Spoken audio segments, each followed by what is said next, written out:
नमस्कार, DCP news Uttarakhand में आप सभी का पुनः स्वागत है। आपके साथ दीवान नोटेल और खास खबरों में आज बात करेंगे प्रांत के रक्षक दल अर्थात पीआरडी जवानों के द्वारा राजधानी देहरादून के प्रेस क्लब ने अपनी 7 सूत्रीय मांगों को लेकर की गई पत्रकार वार्ता को लेकर। जी हाँ, हम आपको बता चलूं, पीआरडी जवानों के द्वारा प्रेस क्लब देहरादून में आज एक पत्रकारिता आयोजित की गई, जिसके माध्यम से उन्होंने प्रदेश सरकार के समक्ष अपनी 7 सूत्रीय मांगों को रखा है। हम आपको बता चले, 7 सूत्रीय मांगों में प्रथम मांग में उन्होंने 300 दिन के रोजगार की प्रदेश सरकार से मांग की है। इसके अलावा दूसरे तर्ज पर उन्होंने राज्य कर्मचारियों की भांति पीआरडी जवानों को भी ईपीएफ की सुविधा उपलब्ध की जाए।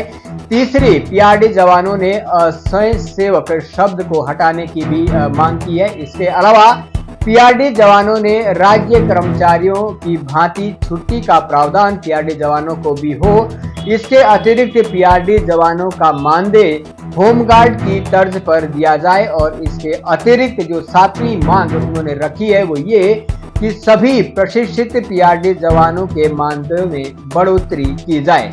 अब देखना ये होगा कि पीआरडी जवानों की इन मांगों में से प्रदेश सरकार कितनी मांगों को मानती है, क्योंकि पीआरडी जवानों की ये मांगों के लिए ये संघर्ष आज का नहीं है, लंबे समय से वो अपने इस अधिकार के लिए लड़ रहे हैं। आपने पीछे भी अगर देखा होगा, डीसीपी न्यूज के माध्यम से मध्य रात्रि 1 बजे भी पीआरडी जवान के जांबाज जवान, महिला और पुरुष जो कांस्टेबल गांधी पार्क के ऐतिहासिक स्थल पर धरने पर बैठे हुए थे, लेकिन उसके बाद भी उनको कुछ ठोस आश्वासन शायद नहीं मिला है, जिस कारण से आज एक बार फिर से पीआरडी जवानों को प्रांतीय रक्षक दल के इन जांबाज सिपाहियों को प्रेस क्लब देहरादून में पत्रकार वार्ता कर अपनी 7 सूत्रीय मांगों को प्रदेश सरकार के समक्ष रखा है। आइए अधिक जानकारी के लिए आपको सीधा ले चलते हैं प्रेस क्लब में, जहां पर पीआरडी जवान पत्रकार वार्ता कर रहे हैं।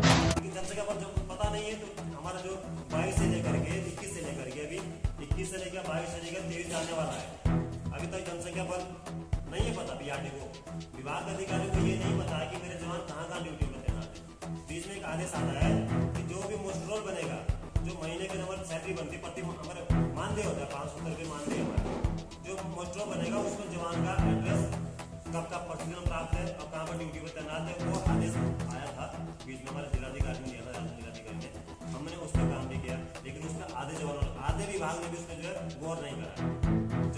जब तक जवानों की जनसंख्या पर पता नहीं लगेगी तब तक हम सारे जवान ही भटकते रहेंगे। और आप ये मान सकते हो, मैं खुद अभी 4 महीने ड्यूटी करके आया हूँ। 4 महीने की ड्यूटी के बाद आप ये मान सकते हो 12 महीने होते 1 साल में, और 4 महीने की ड्यूटी के हमारे एक ही बार में सैलरी मिली है, कटी सैलरी मिली 4 महीने की। और 4 महीने की सैलरी से मैं अपने बच्चों को भरण पोषण कैसे करूंगा? नहीं कर सकता।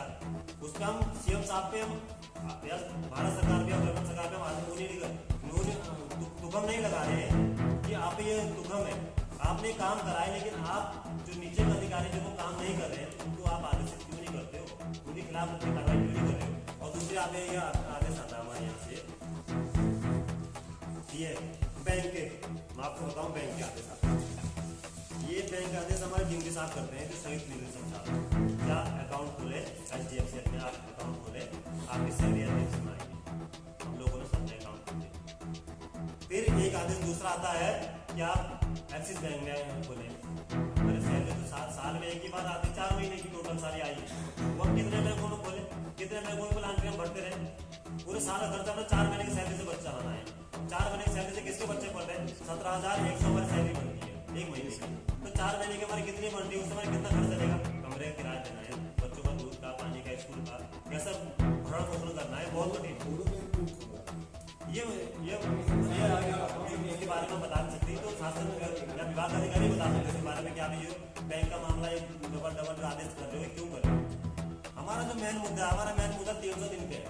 और एक आदेश दूसरा आता है, विभाग के द्वारा आता है, हमारे पीआरडी विभाग के द्वारा आता है कि आप लोगों का जो साल जो बीमा कराया जा रहा है, 2 लाख का बीमा होगा आपका, दुर्घटना बीमा। दुर्घटना बीमा के लिए आपको 2 लाख का बीमा होगा। और कोई भी जवान अगर 10 साल तक एक विभाग में ड्यूटी में तैनात रहता है तब उसे 1 लाख दिया जाएगा, 10 साल तक एक विभाग में रहता है। लेकिन हमारा जो आदेश है 6 महीने बाद हमें जिस विभाग में जाते हैं तो विभाग अधिकारी अगर चाहता है तो 6 महीने बाद हमें वापसी करें। कोई भी जवान ऐसा नहीं जो परमानेंट 10 साल से एक विभाग में लगा है। और जैसे वहां से हम हट जाते हैं, वैसे जो 1 लाख की जो बात बोल रहे हैं विभाग, वो भी हमारा खत्म हो जाता है, क्योंकि अभी कंटिन्यू विभाग में काम नहीं कर रहे। तो हमारे 500 6,000 साल के बनते हैं, 6,840 बनते हैं हमारे साल, 6,840 साल के बनते हैं और हमें मिल क्या रहा उसके बदले में? कुछ भी नहीं। अगर दुर्घटना होती है तो 2 लाख मिलेगा, नहीं तो जो आपके करे हुए पैसे जमा है, जो आपकी सैलरी से कट रहे हैं, इसका और कोई लाभ नहीं है।